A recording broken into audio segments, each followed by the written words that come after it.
Do you love movies? So do I. What's up, y'all? It's KB, and I love movies, inviting you to listen to The Conversation, a film podcast where passion meets perspective and opinion. From the old school to the new, I invite a guest on to discuss the movies that thrill us, challenge us, break our hearts, or even blow our minds. There's always new episodes dropping wherever you get your podcasts. So join the conversation. We don't just watch movies. We love talking about them too. The Conversation with KB Loves Movies, a part of Someone's Favorite Productions podcast network. Hello and welcome to Tumbleweeds and TV Cowboys. My name is Hunter. In this podcast, I'll be joined by a different guest each week to discuss a classic Western movie or TV show. I've been a fan of classic Westerns for as long as I can remember, and in recent years, they've become very nostalgic for me. I love the aesthetic, the tropes, and I love seeing different filmmakers' takes on them. At their best, they're incredibly entertaining, rewatchable, and some of my all-time favorite movies are Westerns.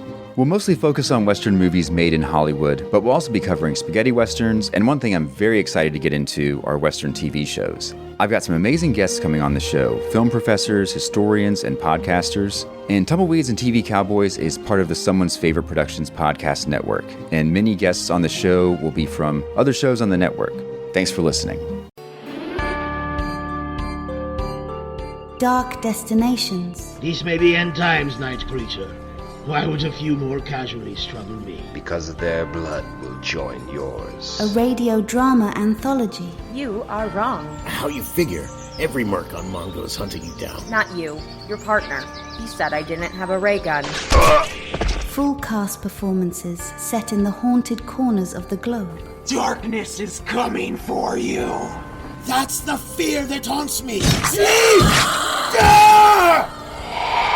Dark Destinations by Father Malone at weirdingwaymedia.com.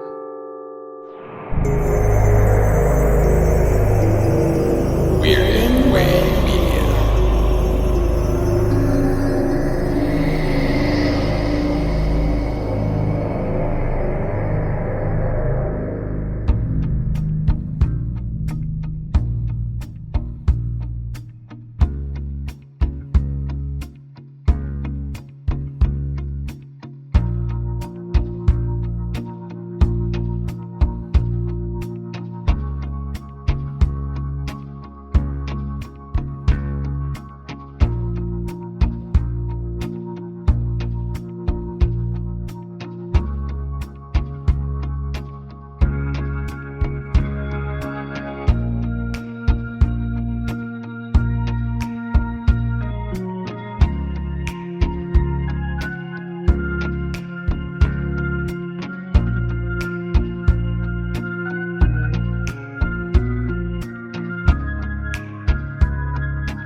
Welcome back to Midnight Viewing Anthologies Attack. I am your host, Father Malone, and with me, as always, Director of Space Detective, Mr. Antonio Llapur. How are you, Mr. Llapur? Hey there, Father Malone. How are you? I'm doing well. I'm excited for the conversation we're having. We like to tackle all kinds of anthologies here. I know, right? Back to the animation, though. I'm pretty excited about that. Yeah, and delving back into this one, like, it made me realize just how many of them are out there, and yeah, we're gonna have to go whole hog. In fact, I think the next episode we do will have to be the answer to this particular choice. We're doing a bona fide classic tonight, all the way back from 1940. In fact, this was released November the 13th, 1940, distributed by RKO Radio Pictures, but 1000% produced by the Walt Disney Company. We're talking about Fantasia. Once again, the incomparable motion picture.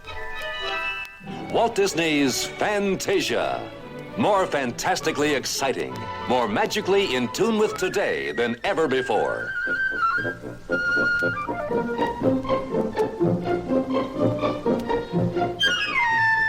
Here is the majestic milestone of art, in which great music comes to life through animation.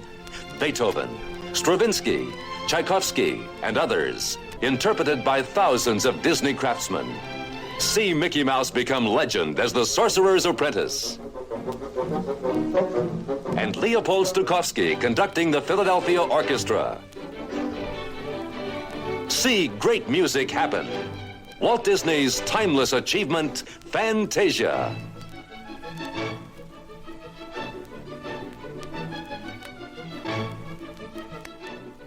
RKO they distributed this, really? So like Disney didn't have a distribution arm at that point? Did they release all the other ones out like that too? No, not for a while. I'm always shocked to read like that the earlier pictures were released by somebody else. Obviously, Disney owns them now, but yeah, no, not until 1950. So basically, Disney started out pretty much Pixar did, its own independent little studio animation production house that had distribution from a big Hollywood studio. But immediately got into live action as soon as yeah. So in the 50s, as soon as they did, they started putting up those live action movies. Well, in the 40s, you know, it was the experimental period with like Song of the South and like live action animated hybrids that sort of genuinely eased them into the full on live action things that we got, like with Treasure Island in 1950, I think. They did, what was it like? It was Song of the South, which I think I saw as a kid, like at summer camp on a video. And it's just, if I remember correctly, it's just as bad as it. And I actually watched that about a year ago. Oh, really? And it's outrageous, yeah. Look, it's no doubt racist. But what I did come away with is it felt as if it were the film's heart was in the right place, if that makes sense. It doesn't seem like it was some piece of film that needs to be hidden away because it had this agenda of like anti-black kind of sentiment. It's not a Birth of a Nation. No, but it's a celebration of a time and place that is iffy at best in American history, so is therefore immediately suspect. But, you know, some of the movies really good, you know? Yeah, that's interesting. I remember the cartoon characters in Uncle Remus. I remember Brer Rabbit, and I also remember the Tar Baby stuff and all that other crap. Yeah, I didn't say it's free of sin. I just said I don't think it was intending to further a racist agenda. That's all. Less mean racist and more unintentional. Hey, it's the 1940s and we all think. Yeah, the kind of casual racism, which tends to, in my mind, be the worst kind of racism. So I should be condemning it harder. But, you know, as a piece of entertainment, it doesn't seem to have a mean intent. I remember we watched a little of Birth of a Nation in a film class at school. Man, that was horrendous. That one's real bad. Yeah. Right? Wow.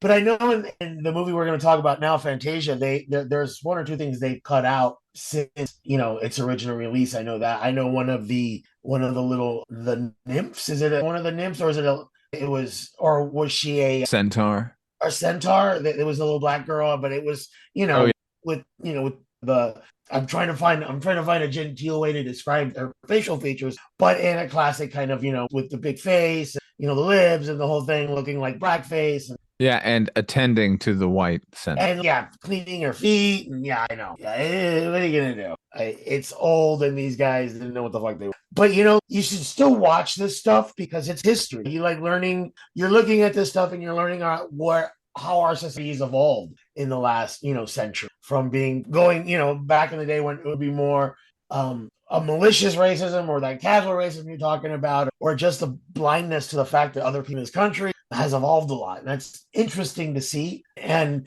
older Disney would just chop it out. And I do appreciate the fact that Disney's like, hey, look, we got a disclaimer. We know this stuff isn't great, but, you know, this part of our history. Let's watch it and let's not erase it. And I think that for them is I wouldn't have expected that from them when I just would assume Disney would just cut it out and move on. Although they cut out Sunflower Girl in this, but for the most part, they kept the movie intact. Yeah, you know, for my rewatch of this, I actually watched it on the Disney Plus app. So did I. And yeah, because the disclaimer comes up at the beginning, and once they started doing that, there was a big furor over it. And they make you read it for 15 seconds, and it really sort of gently and even-handedly sort of explains, look, there's some shit in this movie. It's fucked up. We can learn from it. Let's not censor it. Like, it's effectively an anti-censorship card at the beginning, and people are bitching that it's, how dare you fucking warn me about this thing. Weird. Like, I think Disney gets this, like, a lot of, like, flack. I know there's a segment of the population, without getting political, but there's a segment of the population that really hates Disney doing this and doing that. I'm just like, Okay, fine, but I don't ever remember Disney ever doing anything really malicious other than being a creepy corporation. Fine, all corporations are greedy bastards, but like for the most part, all I know Disney's ever put out stuff that everybody can watch and enjoy. So I never understand that date. I'm just like, why? Like my mom can watch Disney, my little 7-year-old nephew can watch Disney. I don't get it. I know, I don't know. I'll tell you the problem with the Disney Corporation. They fostered this notion that lemmings like to jump off of cliffs. And that is just simply not true. That Yeah. like they had heard that rumor, but then found that lemmings didn't actually do that, but then actually forced a bunch of lemmings off of a cliff filming Right. it, and then cemented that notion forever. Okay, this is one of their less problematic movies, I guess, even though there are some parts of it to this day that make you cringe a little bit, make you wince a little. But the genesis of this movie starts about in 1936. I find this to be sort of baffling that by 1936, Walt Disney had decided that the popularity of Mickey Mouse had waned to the point that he needed to reinvigorate his image. Which is weird because Mickey Mouse is 8 years old at that point. Is it just 8? I know the company was founded in 23, but they hadn't necessarily landed on Mickey as the guy at that point, right? Yes, Steamboat Willie is 1928. There was some Oswald shorts. So that's like saying, something that popped up that's like saying John Wick we got to reinvigorate John Wick. Well, if you notice how quickly they rebooted Spider-Man from Tobey Maguire to Andrew Garfield to Tom Holland. I think part of that's a rights issue, though. I think like we need to hold on to this with both fucking hands. Make it up right now.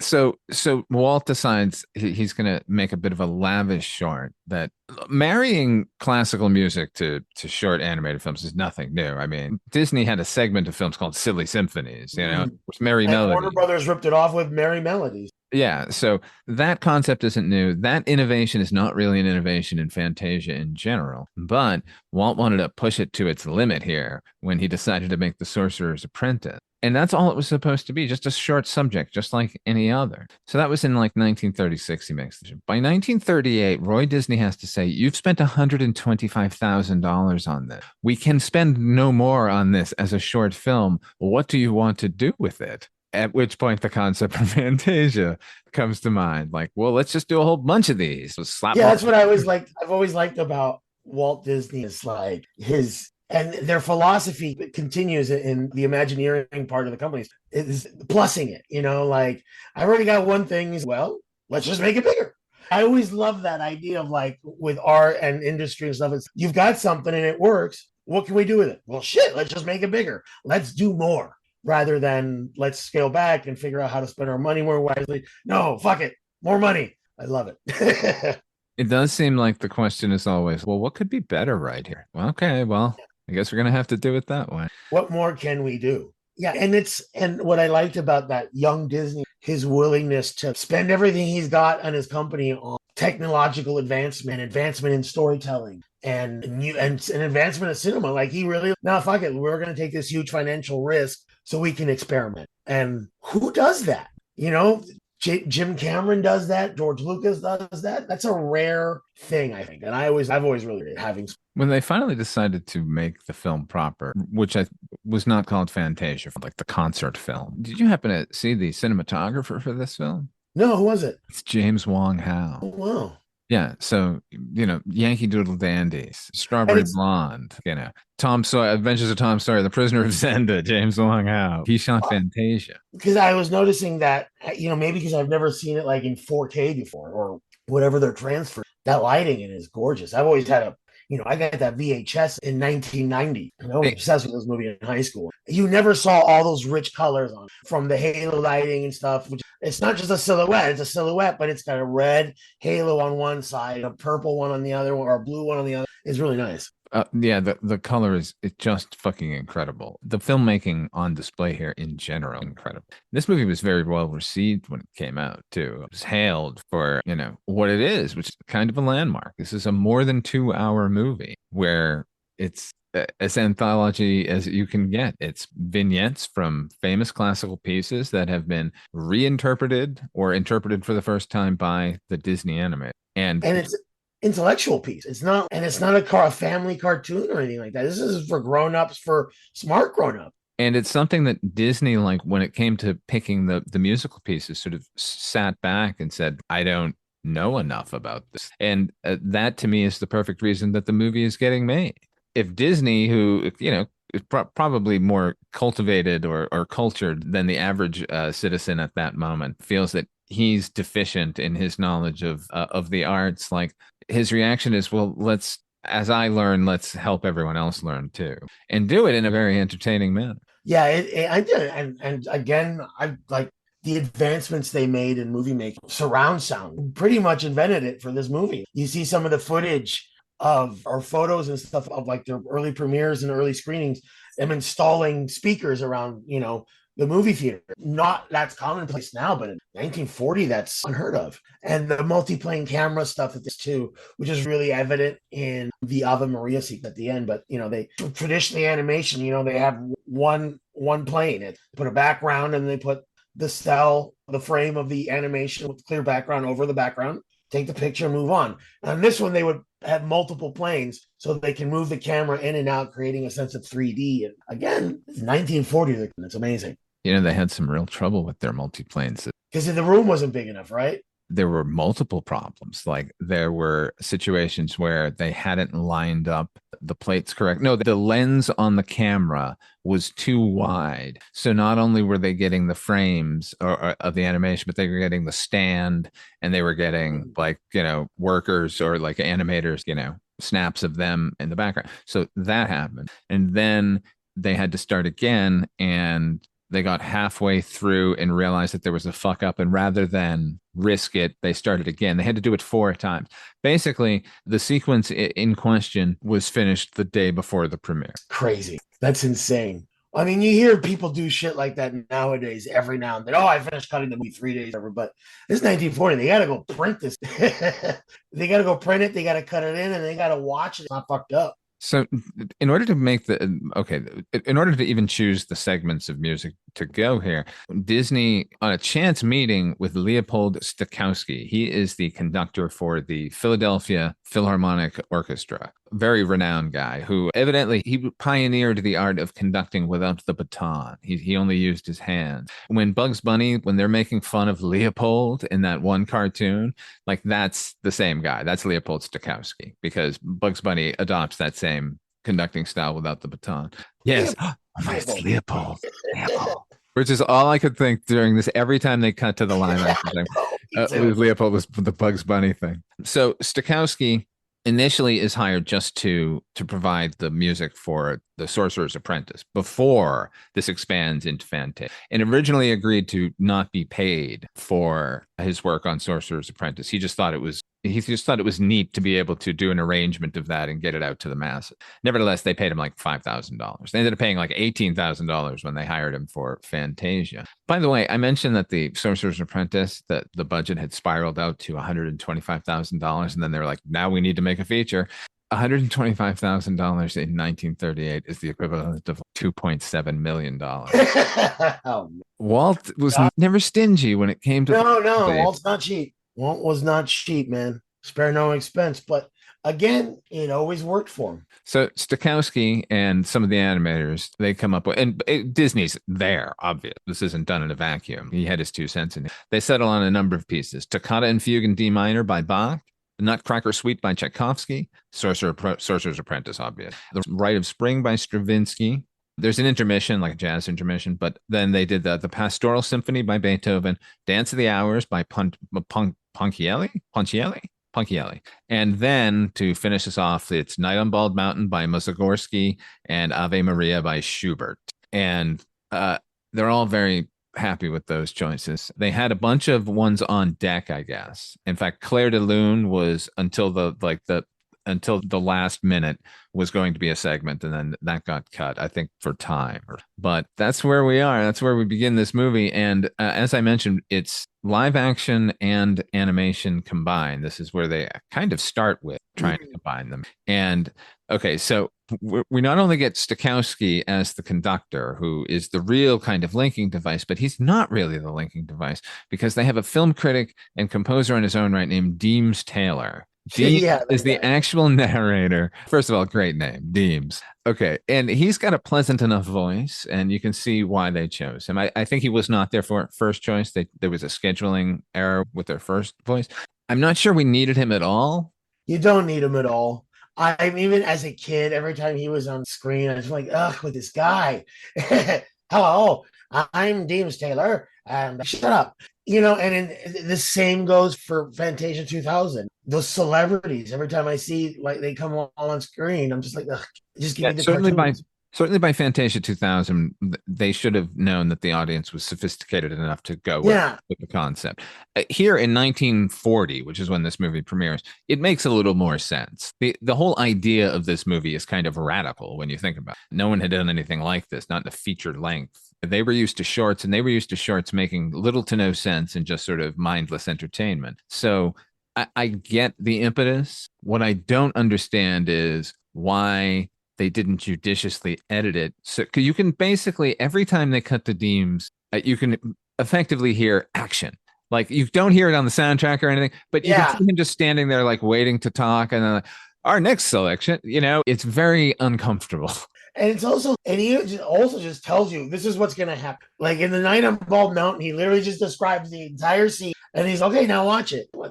Thanks. That one, I chalk up to the time. And Yeah, it's got to be. because the Night on Bald Mountain sequence is a revelry, and we're going to get to there, but you need to sort of front load. Hey, we're not endorsing all the devil stuff about to occur, but I know it's going to look cool and it's going to be your favorite part. And it's the thing you're going to remember when you walk out of this theater, but we're not endorsing it.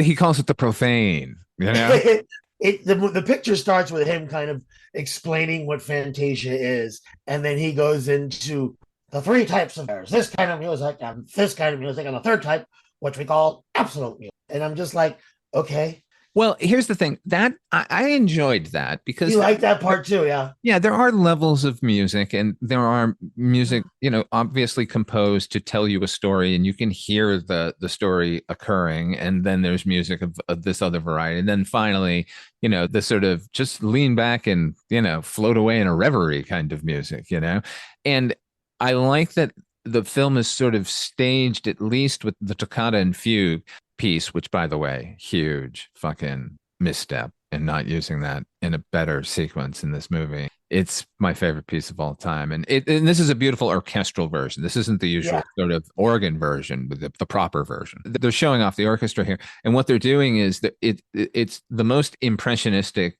sequence in the entire film, where notes are just being represented by color blotches and out of focus things, and there's a lot of interplay between the silhouettes of the orchestra here and the animated kind of imaginings of what the music might look like for them in the mind of the casual classical listener. Now, had this piece of music been associated with the Phantom of the Opera already? By 1931 is when it actually gained popularity, because it appeared in Dr. Jekyll and Mr. Hyde as the accompaniment to that silent film. Oh, wow. So that was the first sort of sinister association with it in popular media. Okay, so that's 1931. That, I think, is close enough and isolated enough that maybe some of the Disney guys had seen that movie and heard the accompaniment, and like smatterings of people throughout the United States. But certainly it wasn't like it showed up on the internet and now suddenly the Grumach is associated with Wednesday. Right. You know what I mean? The piece was already out.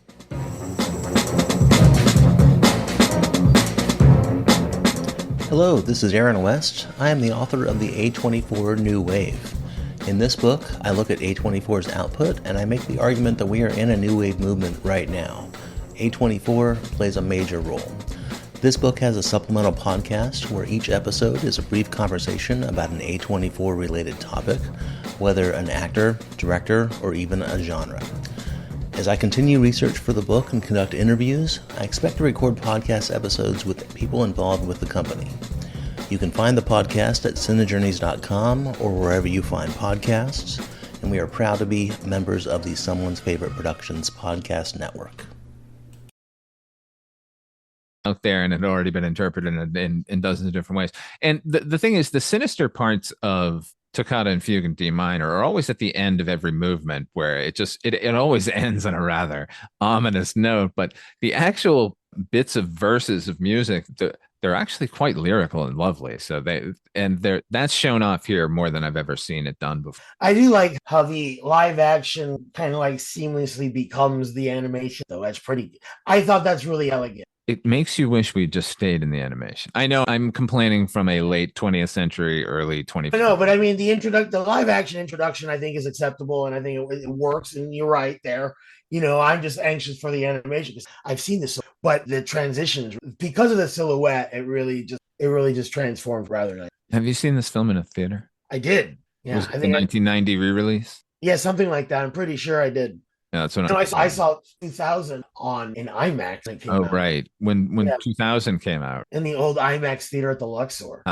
So it was like your distance to the screen was really short. And so it was really kind of a vertical seating. So you had to kind of look down to see the bottom of this the loud. But a true IMAX. Like IMAX, now they just throw the largest screen they can possibly find and go, that's an IMAX. Like, well, not really. No. I shouldn't be able to see the edges. Yeah. We used to have the Omni at Caesar's Palace, which was a dome, and the screen filled the entire dome, and you were like in these inclined seats, and you kind of looked up. It was really spectacular. I guess the Sphere is the closest. What they have now is the closest. That old IMAX theater. When the camera moved, you felt the motion. There was a very similar one in Boston. I grew up in Boston. At the Museum of Science, the Mugar Omnimax theater. There was an Omni theater. There was an Omnimax theater. So it's exactly what you're saying. It was a dome. So there was nowhere you could look there wasn't a film playing. It was fucking amazing. It was so cool, and but they never had features or anything. All they had was documentaries. The only like narrative piece they was like a movie. Shirley MacLaine, I think I saw, but it was like a short. It wasn't even a full feature. Yeah, Boston had a few Boston-themed shorts where, the history of the city, so you get to see the pilgrims and stuff, but like everywhere you look, pilgrim. All right, so that, the Toccata sequence here it's fine. It's, in this day and age, there's nothing. It is remarkable because it's hand-drawn animation. Like anytime I feel like while I was watching the movie, I kept thinking like, well, we've seen this kind of thing a lot. Like the level and skill of the animators here is it's really hard to beat, Yeah, it really is. You go back and it makes you see what they were doing and how more advanced they were than we are now as far as in animation, because now animation is a real short pipeline. The workflow is really short. One guy can do the principal animation and then have the computer do the fill-in stuff. Since you're using frame animation, stuff like that. And now you're not painting it. Now you're going into Photoshop, and for simple animation, they're just, bucket paint. There's not a lot of, but on these movies, all hand painted, everything on one cell at a time, full animation, not even the limited animation developed by Hanna-Barbera, which pretty much became all after that a Disney or DreamWorks. Those by the time Hanna-Barbera, I think it's 4-1. Right, 4 cells for every 1 second of film as opposed to 24 frames per second. Prior to that, I think in the 50s, like even the major studios were doing 2-1 by then. But here, this is definitely 1-1. Yeah, this is 24 drawing. This is 24 painted cells. And every single one of them is gorgeous. What you were saying earlier about the silhouettes and the sort of hard lines that end up on the characters as lighting details, it's really remarkable and atmospheric. Particularly, we'll talk about it when we get to Night on Bald Mountain. That's where it's the absolute most evident. But before we get there, we got to spend some time with Deems again, who is leading us into the Nutcracker Suite. Now, the Nutcracker Suite sequence, we've got some problems in this sequence. Sure. It's some problematicness. Yeah. The Asian influence, I guess, in there is, with the little mushroom people, but yes, the mushrooms dancing with their caps. Well, let's face it, Chinamen. Yeah, exactly. It doesn't really hit home well these days. No, okay, but it's very charming. I know they're caricatures. There's no reason for them to have slanted eyes, but this is what I'm saying, like about Song of the South. Like you look at it and go, oof, that hurts. But at the same time, you can see that it's coming from a place of let's make an adorable thing that charms people. Yeah, it's not a malicious, it's not a Japanese caricature from later in the decade. Yeah, certainly from this company. If you want to see company just a couple years later, and the next year they're doing it. So like that one is a malicious caricature. I mean, that wartime, whatever, and awful in retrospect. But hey, they're at war. But I don't think this is coming from a bad place. It's just, again, unintentionally racist. It's just unintentionally, problematic. Yep, and that's why we had a warning at the beginning. Yeah, that's contained. The Russian dance sequence here is so fantastic. Using thistle, which just so naturally look like Russian dancers anyway. And thistles, of course, the official flower of Scotland. I love that goddamn flower. So I was charmed watching those flowers fucking dance. All of the segments here, all of the different ones. They do the sugar plum fairy and the Chinese dance. It is called the Chinese dance, unfortunately. The Arabian dance with the goldfish. Mm-hmm. Here again, using different. They're not afraid to just color block a scene where suddenly the background will become a primary color, just to emphasize the silhouettes in front of them. Now, and this is the argument again. Now, argument, whatever, or the lamenting, or the eulogy for the hand-drawn animation versus 3D animation. Because no 3D animator is generally going to do stuff that. I mean, how many movies has Pixar put out? Maybe you get one of them that does that experiment, like in Soul does, but the other films generally don't. Everything is pretty tactile. Tactile feeling is real. And the way that the little flower becomes the fish and all that, you're not going to see that generally. And and that's not taking away from 3D. 3D animation is wonderful, but so is 2D animation. It's gorgeous, man. You still like seeing paintings, right? These are paintings. Like, what's wrong with wanting to see and I miss the animated feature, the 2D animated feature, and it's heartbreak that the only place that gives you that with that level of care and artistry, that's it. It's the only place you're getting it. Other countries might pull stuff out like that, but what was the last great 2D animated film in America? Iron Giant. Yeah, that's a really good. Yeah, Brad Bird. All of his Pixar stuff, but that's that's 3D. But yeah, but even that movie's a mixture of the. Yeah, because a lot of the animation is heavy. The heavy lifting is done by 3D, and that happened all through. That started in Beauty and the Beast. They started incorporating the 3D element. That brings us to the centerpiece, literally the centerpiece here, although originally they intended to end wisely. They put it here in the middle. This is The Sorcerer's Apprentice. Yeah, the movie needs it at this point. Anyways, entertainment one. Because Deems is just morphine every time he's green. He might be interesting at some points, but it takes the wind out of the sails, let me tell you something. And the Nutcracker Suite is really cute, but it's not very exciting. And the Toccata, again, very exciting. So the Sorcerer Apprentice gives you like, oh, okay, I'm into this. That'll be fun. And the Sorcerer, I had a 16 millimeter little crank thing that you would look into in one eye and you would crank it. I think that's where I fell in love with cinema, was because I could go forward and backwards and forward and to see how movies. I had the children out there and the Ghosts one. For the children out there who probably know what a Viewmaster is, imagine that as like a monocle, just one thing, and you'd put a cartridge into it with a crank on the side, like an old movie camera. And then when you put your eye up to it, you could watch the little 8 millimeter clips from movie. So yeah, I had that Mickey Mouse cartoon, the Haunted House one. That's the one I had. Yeah. I think I might have had a Sorcerer's Apprentice. I know that Sorcerer's Apprentice was something that I had seen before. It showed up a lot on its own. It was constantly being repackaged and shown on Disney Channel, or like the Wonderful World of Disney would have some clip show and at least show parts of it. Like it was always kind of out there. Of the scenes in this movie, that's the one that I think most people it hammered home, but that was the intention of it anyway. Yeah, it's Mickey at his best. Mickey, for me, works as a cartoon Charlie Chaplin. That's for me, that's what Mickey. The minute Mickey starts talking, I'm like, but when he's just like this little guy, is always just trying to do his best, I can see why he was such a hit. And this is big budget, you know what I mean? This is now Mickey in a feature film, the big time. And look, this is his first time with eyeballs. Oh, geez. I think they'd already read that. You had to redesigned them because I prefer the little wire. I love that little, but That one had to go away. I'm sorry, Antonio. Yeah. I agree with you on a lot of this, but wireframe, Steamboat, not even Steamboat. Well, I know you're talking about that sort of proto rat drum. Yeah, I love that. It's just so cool. But there's my favorite Mickey was the Through the Looking. So, they're doing trippy at Disney at this point. Like there's somebody going to the opium den or got a little bit of the marijuana, because there's some trippy stuff going on in Disney at the time. So seeing the stuff in Fantasia shouldn't be that surprising, because that Through the Looking Glass cartoon is a trip, man. I love that. Mickey loses his power as a character once he becomes a leader. He is the de facto leader of the Walt Disney animated characters, but he doesn't necessarily have to be out in front and leading them. He's not Bugs Bunny. In that case, you look at that pantheon of characters and you go, yep, he's the one, and he should be standing in front of them and giving a press conference. But Mickey, I agree with you. He's best when he's a Chaplin-like character. Yeah. This is the culmination of all of that here with this performance here. He's the brave little tailor.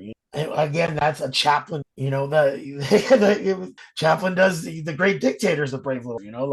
That Mickey's best like that, and this is the best prime example of just hapless Mickey just trying to do his best and fucking everything up. This segment, I want to say it scared me as a child. It did not. It made me very nervous. Yes, yes. Watching this movie watching this segment as a child is akin to watching After Hours now. It makes my skin crawl. Oh, wow. After Hours reference. Nice. For the young folk out there, if you've never seen the movie After Hours, it's Martin Scorsese's mid-'80s comedy about this dude that meets this crazy lady, and they have an evening of adventure throughout New York City. And I don't want to give too much away from it, because then I might ruin it. Everything that's going to go wrong is going to go wrong. And people think cringe comedy was invented with The Office. Oh, no. It's simply not the case. But and that's the feeling I had from Sorcerer's Apprentice as a child, because this is effectively the tale of a child acting out or acting beyond their capabilities when their parent isn't around and fucking everything up, in this case so severely that I could only imagine the punishment that was going to be levied against poor Mickey here. Yeah. That very stern man, the sorcerer himself. Nicolas Cage.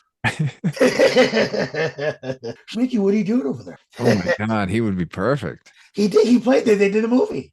They did a movie? The live action Sorcerer's Apprentice a bunch of years. Oh, that's true. But I'm talking about, I want to see him in these robes. And these robes, yeah. That was why that movie didn't work, because he didn't come out dressed up like. He was in like a leather jacket and shit. Yeah. No, thank you. I want Gandalf. Yeah, but I want Nicolas Cage's again. Okay, we can't. Say no more. Like, keep that one under your hat. But the fever dream of this is amazing, and again, it's anxiety up the butt with this scene. Poor Mickey. But what a great image, those brooms. And the way the arms pop out. I always like how they shake and they pop out, and then time to grab the bucket. Oh, I love it. It's the joy of animation. Yeah, it really is, man. I particularly like when they've completely filled the place. Just the shot of the, first of all of the water effects are fucking spectacular. We're mentioning how good the animation is. Each segment is its own style, and this one is absolutely gorgeous. Yeah. Like when they go to that well the first time, just like gazing into that water, I thought so much care and effort went. But anyway, when the room is completely filled up, the image of them walking up to the cistern and trying to fill it again, just dumping out water from a bucket, everything is water. But like the mechanical thing of it, it's just such nightmare. But and the great thing about it is, like, animation is 2D animation. Done it.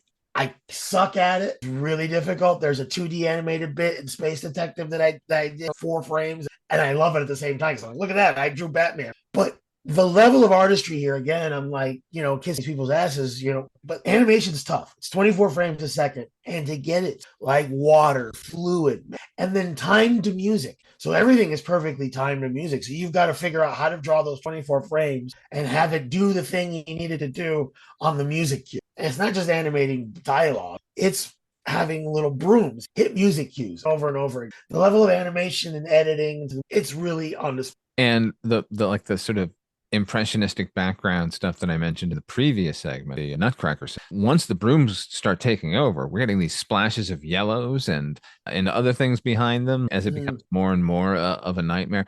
All that I love, but also now Mickey lets it get out of hand because he falls asleep and had a dream. But it could also be interpreted that at that moment, Mickey is astral projecting and is nowhere near because he does leave his body. I He guess does. it's just to imply that he's now fallen asleep and he's in dreamland. But given all the magic on hand, that's what I took away from it this time. He was so busy being out of body at that moment that he didn't realize that the spell was working. But just Mickey, that image of Mickey is just so cool. And just commanding the water and just the way the animation goes and the way when it exaggerates on him and it's just really, it's really sublime. It's one of the best pieces of animation. What's funny is up until the moment where he's on the rock and conducting the wave, I thought, God, the animation and the music don't really sync up here all that well. And then once that started happening, I went, oh, we were just waiting for this. Gotcha. Yes, it's all part of the storytelling. It's amazing. I've always really admired it. And it's not my favorite. Nor mine. But I'm never sad when it comes on. You know what I mean? No. It's never a fast forwarding mode. No. Like the next one, it takes the Rite of Spring. It's gorgeous. And you know what? In 1940, no one ever seen. Yeah, as a child, Dinosaurs. Yeah. Good God. Well, we had Harryhausen and stuff doing the stop motion stuff, but we didn't have anything looking as elegant. No, it doesn't. But to get to the dinosaurs, it takes us. It does. But that's all right. I think I just have an ADHD problem. This is definitely a nice palate cleanser after madness of Mickey Mouse and the Sorcerer's Apprentice. And here's where Deems Taylor is most welcome in my mind. His description of what you're about to see is effectively laying out the theory of evolution. Yeah. In a Disney cartoon going, and not in here's a theory. You know what? I'm not even looking at that right. You're absolutely 100% correct. Take back everything you said. 1940. Yeah, wow. Here's what happened. There were a bunch of cells that was divided, and then a bunch of stuff happened, and then it was teeming with sea life. And then one of those brave fish decided, I'm gonna go up on land. You'll notice he stops talking there. He was supposed to continue with the further adventures of evolution leading to, monkeys eventually standing upright, but that had to get cut because they were worried. I mean, obvious. Yeah. Like, I'm shocked they got as far as they got. Right. Yeah, because I just imagine how that's still an issue now. Like the people still don't believe it. And I'm like, there's all this evidence in the world showing you this is how it happens. Yeah, and I know everything bears scrutiny. That's the great thing about science is it scrutinizes itself constantly. And once you get the same result over and over again, you go, well, that's a fact. Yeah, it's just I don't get it. And I love that. I love that the film and the company were as forward thinking as they were then. Yeah, absolutely. Like, here's what's happening, folks, and it's snuck in, or maybe not even snuck in. I think it's just here's where we're at as a society. We can all handle this. Yeah, he was pretty straightforward too in describing it. This movie doesn't shy away from religion or spirituality in any way. Just look to the end of this movie. Like originally they were going to end this movie this way with the Sorcerer's Apprentice and the wild effects of magic and its usefulness. And instead we get the fucking Ave Maria. So I think a little goes a long way there. But I don't know. It knocked me out rewatching the movie that we get a very brief evolution history that then is followed immediately up by a gorgeous visualization of it, starting with those tiny one-celled organisms, Yeah, and then of course the piece of resistance. Those dinosaurs. Once the dinosaurs show up, and all right, I'm into this because they're gorgeous and the animation's great. Oh, there's always a bigger fish. And Qui-Gon, I just love the casual circle of life that you watch. Yeah, was that casual cruelty on display? The casual cruelty on display there, but it's so beautifully animated. And just seeing because they're dinosaurs, so these. And no one has done dinosaurs to this extent.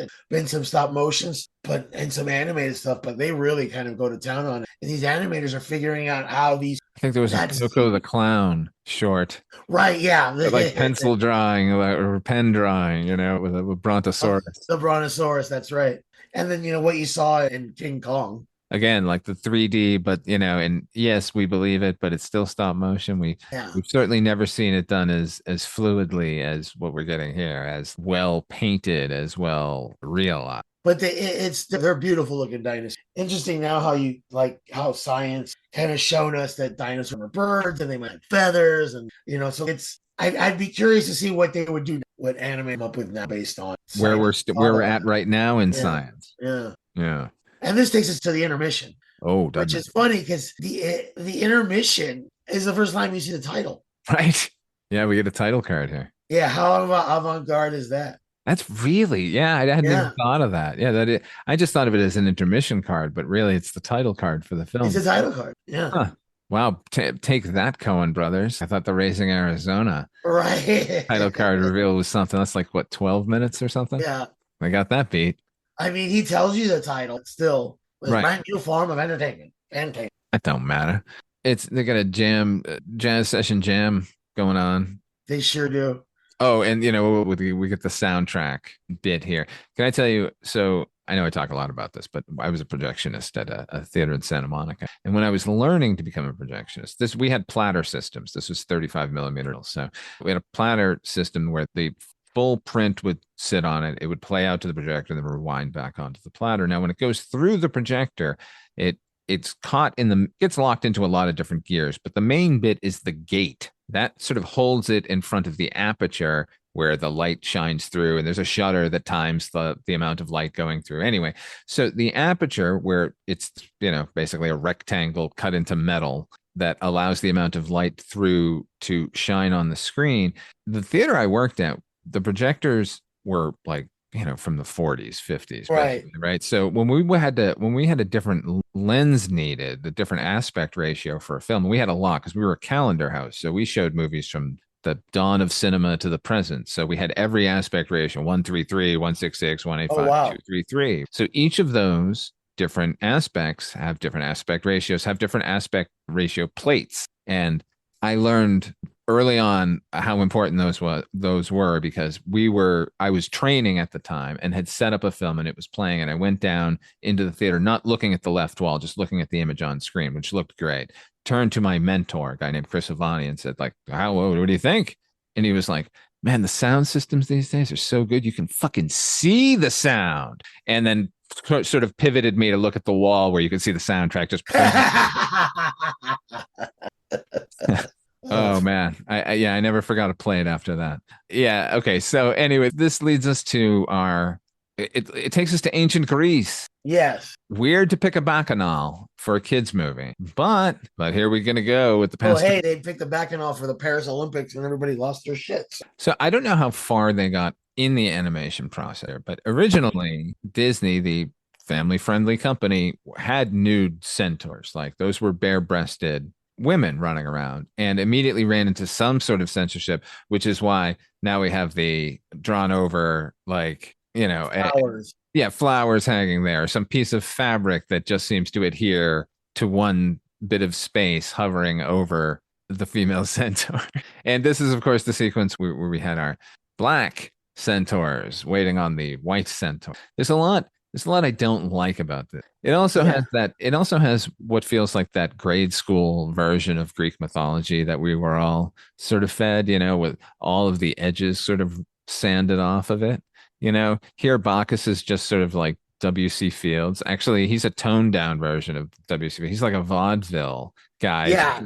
You imagine like Keenan Wynn or Ed Wynn doing the voice, it's like, I'm Bacchus, like that.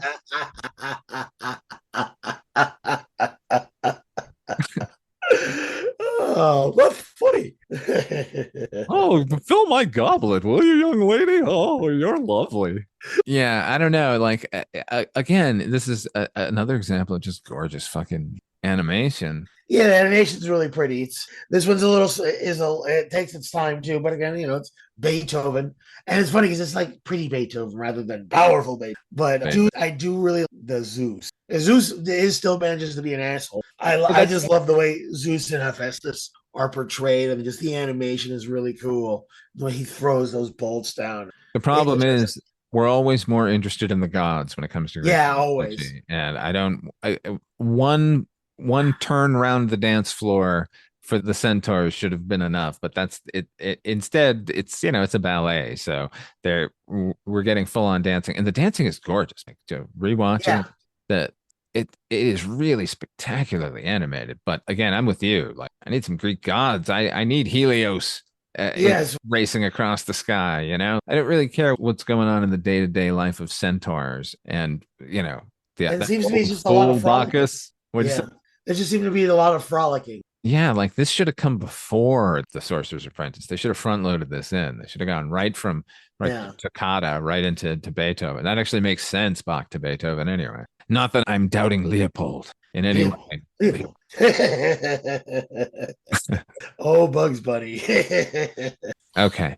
I don't really have any more notes on the pastoral. Yeah, I really don't either. It bores me. However, here we go. Dance of the Hours does not. Dance of the Hours. Now, this segment showed up a lot. As a kid, I had the Disney Channel. Yeah, so did I. Yeah, and it seemed Disney had an entire, I forget the name of the show, but they had basically music video, right? DTV. That's what it was. So they would take random clips from all of the catalog of movies and shorts and recontextualize them and cut them together to try and make a little story for whatever popular song was, on the tops and the radio at that moment.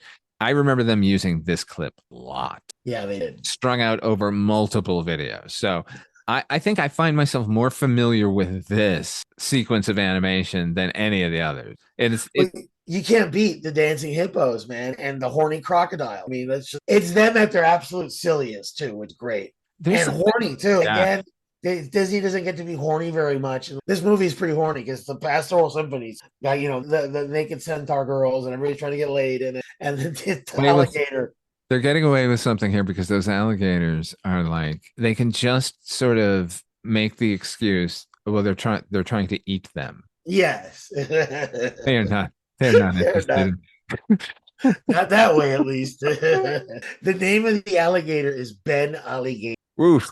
I don't know about that, but I'm sure Elephantine, the elephant troop. Yeah. Oh, the hippos. Do they have? Oh, Madame Yupanova and the ostriches. The cavalcade of zoo animals here, all the funniest. It's delightful. They kind of mirror the sequence in the 2000 with the flamingos because the flamingos is amazing. That one, the celebrities kill that Fantasia 2000, but the sequences in it are all pretty good. Rhapsody in Blue is the one that. That I agree with you. Just because that piece of music, for me personally, hearing a bit of Americana mixed in all the classical composers just does my heart proud. Yeah. And that piece in particular has always screamed out for visualization. And that Hirschfeld song. Right, which could not be more perfect. Oh, it's just so elegant and so just really neat. Again, 2D animation, really cool. This sequence, the lead animator is a guy named John Hench, right? And he did not want to participate in the sequence because he didn't know anything about ballet. I think he was really just begging off because he knew how difficult this is going to be. Right. So again, the syncing and the animation timing. Of course. So incredible. Walt Disney's response was to give him tickets to the ballet Russe de Monte Carlo and fly him into Europe to go watch ballet. Spare no expense, plus it. That's quite a punishment. Yeah. Go watch the best of all time. In fact, Disney, we've talked about this before, the idea of rotoscoping, about filming live action things for the animators as a guide.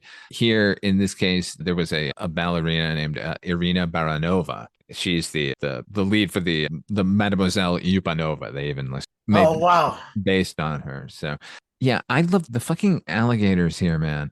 There's something about an open-mouthed, wide-eyed stare that is either completely horrifying or completely hilarious, and it's completely hilarious here with shades of horrifying. Once we get once we get a chorus of them all lined up like menacing wise, it's this could go wrong. It's those capes and the hats too. The red just popping out and just again screaming horny. That red, when they lift up the cape and just flap it around, really menacing and operatically. Yeah, I love that out so much. Everything is working here. All of the animation is fluid and gorgeous, and it's as funny as Disney gets. Disney was never a funny studio, necessarily. No, not really. But this is sort of in keeping with their wholesome take on humor, but the most unwholesome. Yeah, it's almost it's Disney at their most Warner Bros. if you're looking at the placement of the segments here, this one makes sense that from this really horny segment, we go into the, as they described themselves, the depraved segment of Night on Bald Mountain. Well, yeah, but like the movie ends with this great goth rave. What are you gonna do? Yeah. Well, I'm just saying this is the perfect entree to Yeah, that. it's the Like, perfect. got alligators and ostriches off to fuck each other. Don't forget the elephant. Yeah, and I love that it not only is this sort of, you know, ridiculous ballet we're watching, but they're breaking the fourth wall here because they're definitely on stage. They're breaking scenery. Mhm. The last shot in this is that they've performed so well that they've blown the doors off the front of the theater, basically. Yeah. And this probably played really well. A really accessible scene. I think it's universal. I think this probably had the audience in stitches. The 1940 audience is losing. Oh, I'm sure these alligators and these ostriches, Yeah. these fucking hippos. Oh my God. No one, I don't think anyone was prepared for it. And it's great. And it's a great sort of denouement because we're right here at the climax. But I want to jump back to the flower, the rite of spring. No, the Nutcracker Suite, because there's a wintry segment there, which to me was the best segment in it. I mentioned I love those thistle Russian dancers, but the actual sort of snowflake ice fairy, like ice dancing sequence. Oh, yeah. Like the wings on the fairies that are dancing across the ice are clearly all hand drawn and they are like intricate and just spectacular. But that's followed up with this, it's almost a montage of all of these like sprites parading past the camera, and they're all wearing snowflakes like gowns, basically, like a skirt. And they're slowly like spinning. And the snowflakes themselves are so geometric. I was like, I cannot believe the level of skill for these fucking animators. And in this one sequence, come to find out, the snowflakes themselves are all stop motion. They had filmed them and then animated the little sprites in between. That's not the case with their wings, that marvel that I was mentioning. But if you watch that sequence again, when you see those snowflakes slowly spinning past, that's stop motion. Oh, that makes sense. But go ahead. Well, no, it just reminds me of like the Fleischer studio. They did a couple Popeye cards with live action, and the cameras would be panning and everything. They must have done it either stop motion or just animated on the actual, or made the blow up the film back and make them when they do the animation. It's the problem with computer animation that it's not tenable at all. There's nothing tactile about it. There's no boundaries to break. You know, when you've got to put a camera on a tripod and lock it down and get the lights perfect and put this panel here and then put another thing underneath it, and we're going to do one frame at a time, and you got to, there's something about that just naturally makes you want to smash your way out of that routine that, makes you want to break the borders of the frame, do all this sort of interesting, innovative stuff that, I don't know, maybe I'm just pontificating here, but no, you're right. You don't see, like, at that time, all of those different animators at all the different companies were always thinking, for lack of a better phrase, outside the box, Yeah. It's like almost like that argument for shooting on film or shooting digital. Like I haven't shot since I was in school for 100 times, and I've always shot since then, but there is something to be said about putting up that camera, loading the magazine, having to do the math to get the light, which is always my biggest weakness. And, you have a finite amount of time to get it right. And I saw that there was some Spielberg like GIF meme kind of thing going around where you're saying like, digital is a perfect sort of photographic process, but film was a magical chemical process. Like the grain, when you see in film, it's moving. Like even a still is moving because of the way that the chemicals all came together. Like there's constant motion. Whereas you're getting an absolute representation of life with the digital thing. You're getting some sort of artistic expression that's beyond even when you put it in a bath of chemical. Yeah, there's a certain let God sweat. You're depending on providence to get you. Yeah. Well, speaking of providence or lack thereof, here we go. It's everybody's favorite. Oh, God, yeah. It's Night on Bald Mountain. It's not only is it absolutely gorgeous, it's like the thing we were all waiting for, all of us little horror kids, and even me who wasn't a horror kid, this was still always what I was always waiting for. I think I came across, first saw this sequence in probably a Disney Halloween special or something like that. That's okay. The Disney Halloween Treat is what that's what it is officially called. Disney's Halloween Treat. I remember that now. Oh my goodness, I haven't. So that played on Disney Channel a lot, but originally was I think like the Wild World of Disney, or the whatever, the Wonderful World of the Wild World of Disney. It's a whole other, it's like Ralph Bakshi's version. The Wonderful World of Disney on Sundays. And I had recorded that on VHS, that the Disney Halloween treat. I've seen this segment a lot. Yeah. Because they don't have the full segment in it, like they cut around a lot. So seeing it again in its actual state is always a marvel. And my God, all the different styles of animation display, because we get full sort of the hand painted cells on display here, but we also get this chalk style that is just unbelievable. You know, it isn't necessarily stop motion, but Ghost that they just move through. Yeah, they throw a filter on it. Like, my new favorite part of this whole thing is when Chernabog, that's that demon's name, everybody. When Chernabog first sort of starts menacing the town, the shadow of his hand stretches out, and we watch the shadow creep across the town. And it has a physical effect on the buildings. The buildings all sort of sway like they're magnetized toward Chernabog. Like they just very subtly creak in his direction before settling back. Like it was breathtaking. Huh. I noticed that today because it was the last building too, especially like it was a church or something. Really just you really get sucked into it. It's really nice. I like those staticky ghosts that are like distorted by a lens. The way they kind of float through the scene and just that Chernabog. Oh, he's a thing of beauty, and he's ripped, man. Cool. I had read that like on the internet that Bela Lugosi had posed for it. He did. There is footage, or rather, I think stills of him from his session there, and you can see it in some of the facial expressions for Chernabog. You can see some Lugosi there. But it's my understanding that the head animator on that was unsatisfied with Lugosi's performance overall and just had his assistant take off his shirt, and they filmed him doing all the moves that you're seeing. That's great, man. Oh, no, the director of this, when the animator did it. Still, that's kind of neat that Bela Lugosi. Oh, yeah. No, it adds another element of wonderful Chernabog mythos. Because there's some of those facial expressions, if you look at that, kind of look like Bela. Oh, yeah, 100%. That mouth, his mouth. Mm-hmm. Yeah. When he's upset. Yeah.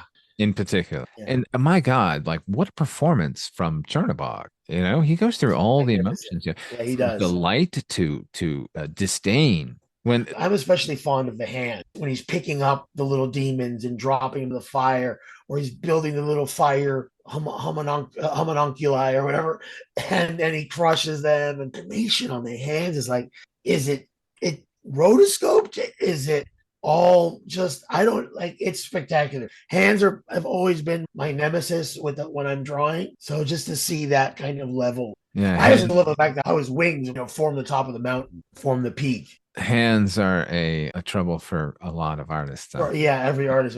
So, and honestly, it was this rewatch where I too noticed those hands. I think for the first time, because my attention was always fixated on all those little demons. First of all, this is a Disney movie, and we get little naked fire women who then turn into little creatures, who then turn into even worse creatures before being smushed out. So, of course, I was focused on the action going on in the palm of one hand, never noticing the other hand floating above, and so gorgeous. Like, not just the likeness of a taloned hand, but silhouetted both red and blue, and somehow that worked. Yeah, it really works. It's almost like paying almost like a meta homage to Llapur, the way he conducts without baton, and he's all hands. And Chernabog is up there like a conductor conducting Symphony of the Damned. I noticed that every dead person is participating in this party.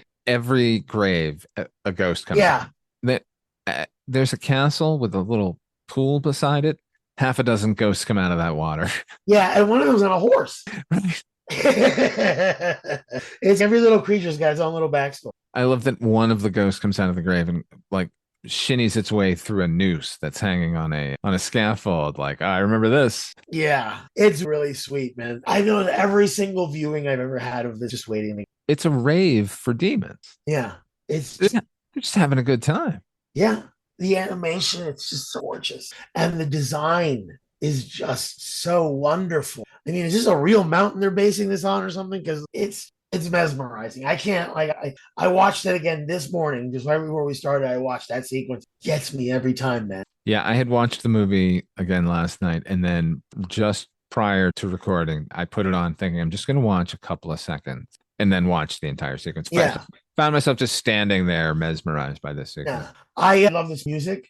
I intend to use it at some point in a horrific sequence or something just because of this movie, of what it's, this kind of influence. Like, I feel like a lot of what I think is cool looking a lot of what I think is cool about horror, it kind of comes from this. This is what I like. I like demons, monsters, and the devil, be looming over you. And like, I've got, but at the same time, it's kind of attractive. I don't know. This is formative for me. And as much as I'm a fan of dancing in general and a fan of the classical forms of dancing, like ballet, clearly on display here, it's not until we get to the fucking demon sequence that we get a sampling of modern dance. All those little demons are dancing in a modern jazz style, man. And only noticed that for the first time, but was down for it. Yeah, no kidding. Dance, fucking great. Yeah, and like when they're in the little bit in his hand too, with the little naked fire women. Oh yeah, absolutely. It is, I guess, modern jazz dancing is even. You know it. You know it. How this must have really played well too.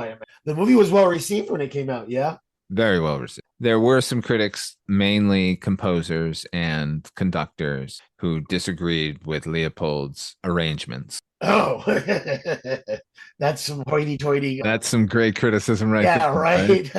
How dare you use a bassoon? But did it just kind of disappear from memory? I guess here's what happened. As well as it did critically, it basically came out right before the war. Oh yeah. And it was road showed. Okay. So they start in November of 1940 and they're road showing it across the United States. This isn't an open wide kind of a thing.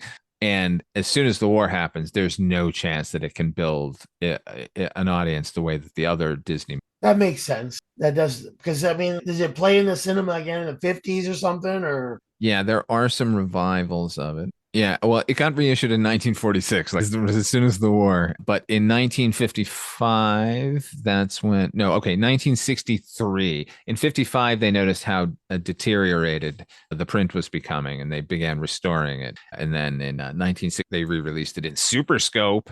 Whoa! And then it's how they butcher that up? I don't know. Its budget ended up being $2.28 million. Which is right around where that initial $125,000 was in modern day. Wow, that's shudder to think where the actual Fantasia budget ended up being. Saw on here online that they put it out in the 60s ago. So they put it out in the early 60s. They put it out in 69. They put it out. That must have been. Yeah. Yeah. Well, what Ollie Johnson, one of the animators, said at that point, everyone thought we were all on acid because they were all on acid. Watching the movie. And then they re-released it again in 77, which is interesting because that's the year Stokowski, Leopold. That's the year he died. And then, then it sort of starts ending up on home video, basically. No, again, in 82, there was a 50th anniversary issue. I think that's the one we saw. It was re-released in October 5th, 1990, where it gained $25 million domestically. Pretty good against its original $1 million budget. And then it's been on home video ever since. Did it get on home? 1990. To commemorate the video release that they made $25 million on. Yeah, the initial videotape came out that year. But it was that shitty pan and scan nonsense. Ave Maria is kind of a drag. It's not the prettiest recording. No. And the visuals, it just feels like a Lenny Riefenstahl thing. We're just like watching, you know what I mean? We're like watching torches in a mountain, just in color. No, I'm not trying to besmirch the fine name of Disney or anything with Lenny Riefenstahl there, but no, you know what I'm saying? It's just this like weird pastoral of, making grand what is, ordinary kind of rural behavior. The only thing I can think of is just meant to be the counterpoint to Night on Bald Mountain. I could have done so much more, something much more interpretive. And, with such a pretty song, with such pretty music. Yeah. I don't know. Like, could have been an impressionistic dream here. Like, it began with an impressionistic kind of thing. Like, they could have taken that to the limit here. Let the animators do whatever the fuck whatever images you're getting for these 3 seconds, put that here. It looks like that little bit. The shot of the monks with the lanterns is very got a Tolkien vibe. Yeah, Like the elves. Or that Led Zeppelin. Or the Led Zeppelin, yeah, Led Zeppelin 4. That's what we're taking away from it. We're demons and Led Zeppelin. But yeah, the only thing I think of is okay, we're gonna be holy here. I don't know. It's the only thing camera here is stuff is impressive. We have to be holy. Yeah, we have to be holy. We just had a fucking jamboree of demons and creatures. Everyone was having a really good time. And it just, it looks like they're gonna come back tonight. So it's I wonder how often that party goes on, man. I know it's on Walpurgis night. Or is that? Yeah, Deems comes out to tell us that during the dichotomy of the sacred and the profane. That's like a Halloween type. Yeah, the German equivalent of Halloween. I'm sure have a lot of they also have Krampusnacht too. So hey, man, any chance to celebrate the right now? You're speaking of Germans and stuff. I think there's a similar demon in Haxen. Is it in Haxen? Oh yeah, there kind of is, but in a way that demons all look like demons. Yeah, but with the big wings and shit. I don't really remember him having wings. I just remember him having hooves. Yeah, and we don't really get a chance to see Chernabog's feet here. No, he lives in the mountain or is the mountain. It's amazing. I love Chernabog. It's cool looking. Mickey gives a good performance in this, and Chernabog gives the other good performance there. Yeah, well, Chernabog steals it. Yeah, he does. He's just so put upon when the bell starts. Yeah. This again. But when the sun comes up, he's back. Yeah. Just fuck. People with your because it's not painful. It's just That's what I love about it. It's just it's like him having to wake up to go to work. Yeah. No. Love me some Chernabog. Me too. And we talked about Ave Maria. That's pretty much the end of this. Yeah, it's the end of that. Maybe they just figure people are just gonna start walking out. Maybe it's meant to walk out or anything. I don't know. I hereby encourage everybody to end the movie once the bell starts ringing. Yeah, really. I don't like the choir in it. That choir sounds very well. It sounds like the beginning of every Disney movie in the 50s, or whatever. They would have that. And now Sleeping Beauty's over. Oh my God!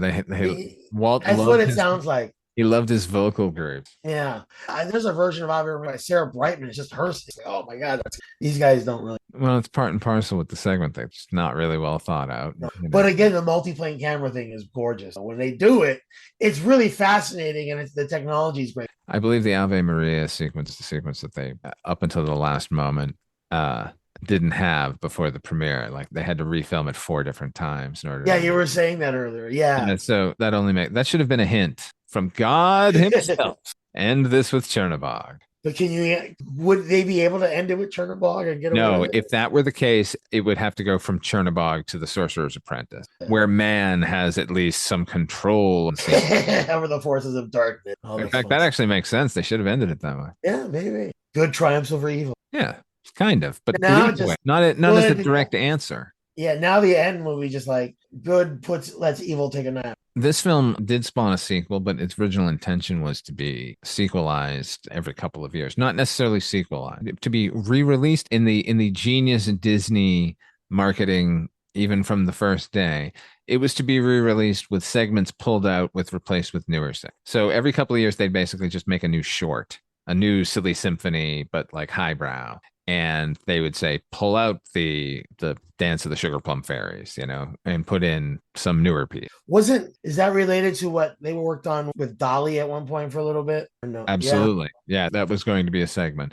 And I think there are a couple of segments, which I can't really access at the moment, but a couple of segments did get made just as their own sort of standalone pieces, not part of because they abandoned the Fantasia idea. But every couple of years, I guess they would always announce that there was going to be, including recently, as recently as 2019, the Disney Corporation announced that they're developing a new one. And I have not heard anything since that, but you never would in the world of animation. No. And the 2000, it was Sorcerer's Apprentice was still in there, and Night on Bald Mountain was still in there, and then everything else was new. So a little closer to Walt's original idea, but really just cherry pick the best ones. Yeah, basically. If we're being honest. Yeah, they sure did. And they had one where the graduation song with Donald Duck as Noah, which is in the arc, which is kind of was actually nice because I like Donald Duck. And the Rhapsody in Blue is the best. But there was also singing with the blue whales. Yeah, flying, and it was computer generated. Yeah, and of course the flamingos, which the flamingos are funny, but it's all like celebrities of the time kind of doing the Dean Taylor They are stuff. not fit to hold Dean's baton. Yeah. He has one. But it really dates it, I think. Yeah. Because it's all the same celebrities that Disney was just dealing with at that time anyway. Yeah. Oh, here's Bette Midler and Penn and Teller. Here comes Steve Martin. Where can Whoopi Goldberg be? Yeah, exactly. Robin Williams, get in there. I think he was mad at the company at that point, actually. Yeah, that's right. Oh, no. What, Mickey only has 3 fingers so he doesn't have to sign a check. Then they end up giving him like a Picasso or something. Yeah. Oh, yeah, to lure him back. Yeah. But no, Fantasia is a really neat thing. I wish they did revisit it. Disney could stand to do with something a little avant-garde. They like to play it safe. Yeah, but like they have everything now. There's no reason. It's always great when you let a bunch of creative people just do what the fuck they want. And I know that it's such a lockdown world, the world of anime these days. That, everyone's following the formula, whatever formula that they've decided is the one for them. But it's good to let them cut loose every once in a while and give us something fucking bananas. Yeah, it's just the cost. I don't know. It's Disney, man. They spent $100 million on a Pixar movie. I think they can spend $20 million on an experimental piece. Yeah, get a bunch of fucking animation students, who would be your interns, and instead pay them a working man's salary where all they do 8 hours a day is come up with fucking something crazy and cool. I feel like 2D animation has kind of died down. American animators are in a union. They find the cheapest video that they can find, and then what they get back isn't you want. That's not saying Asian animators are bad. That's just saying that when you're buying essentially Kmart brand anime, it's an animation house and to get it out quick, get it out. And Disney ought to be encouraging the next generation of 2D. I mean, they don't need to help 3D. That's what everyone's going to school for. Yeah. Not necessarily come work for them, just because that's where everyone's going. So somebody needs to be fostering the old hand-drawn gorgeousness. And it's weird because, one of the dream grad schools I wanted to go to was a school. I dropped out of school at some point, and then I went back and got my degree after COVID. But when I was there the first time, I wanted to go to CalArts, and that's the Disney. So the school found and fund and everything, and that's where all those great animators and directors. Tim Burton came. Brad Bird was out of there. Brad Bird was at it. My professor, the late great Professor Francisco Menendez from UNLV, he was there. I guess the 70s or 80s. I think Gennady Tarkovsky came out of somebody. He was doing a Popeye movie, for God's sakes, and they canceled it. Really? That guy was making a Popeye movie? Are you guys high? Anyway, I don't know why. I mean, like I said, Disney has their own college. I did the 2D movies just stop making money, and that's what it was, or I don't think that they stop making money. I just don't think it has to be a bottom line issue. Like 2D costs this much, 3D costs this much. They both earn this much. We're doing 3D. Yeah, I guess. I just wish they'd, give it a shot because the last time they tried was what? Princess and the Frog? And even that's got a heap and helping of a lot of season. Yeah. So, they started using that in Great Mouse. That's the first one. For the cogs in the clock. Yeah. It was startling then. Now I don't like it. I always hate CG shows up in the 2D. And like now they've gotten they do 3D anime that looks like 2D. Like that X-Men 97, I think. Absolutely it was. And Blue-Eyed Samurai on Netflix, which by the way, everybody in the world should watch. One of the finest animated things. That being said, it's clearly 3D anime and then cell shaded. Looks hand drawn. So we're at a point now like you can get away with it. Yeah, but it's like just have a guy draw it then. At least, look, there's you gotta have, I don't know. There's no answer for it. Bring back 2D. Like somebody out there wants to do it. Let them do it. Because even that, like I watched, I always thought Warner Brothers, at least their superhero card 2D, at least, and they look great. And now they're just that cell shaded CG, and it looks like a cutscene from PlayStation. Yeah, as much as I'm enjoying all the new stuff, it does seem a little too computer. Yeah, like their Watchmen. I can't wait to see it, but it does look like a Telltale game. Oh, I watched it. It does. Was it good? Yes. I question its relevancy, but it's certainly the full story. Okay. You got some good performances in there too. Does it seem like we're just trying to hang on to the rights or something? Yep, absolutely. The parent come the rights. I don't know what's going on with it. I don't know why. They're a disaster over there at Warner Brothers. Yeah, they got bigger problems than the relevancy of a Watchmen remake. But yeah, they announced that they were like wanting to put like $8 billion in Las Vegas Valley for a movie studio. I'm like, where are they going to get $8 billion for? Yeah, I wondered that myself. They're canceling movies as write-offs. Where are they going to get $8 billion? I thought they were $8 billion in debt. Like I thought that was the reason they brought on Zaslav. Now they're committing to a studio here. Yeah, and they've been back on negative credit watch. Sony's coming here too. Not to get off topic, but none of that's ever going to happen because unless the legislature like changes the tax credit for filming here, it's not going to happen. And like they gave half of that away when Elon Musk showed up with Tesla, so. I don't think we're ever going to get the money back. And you have to have $1 million budget in order to even qualify for it. It's really complicated. It's basically what it boils down to. If you're going to shoot the Nevada desert, it's better to do it in But these are studios they're talking about. This isn't a single production. This is but that would apply to it. Everything they made would still fall under that tax credit. So everything they would make would be cheaper. Right. I keep hearing there are plans for the studio and that studio and that studio all to come here, but it's all contingent upon that. The legislature.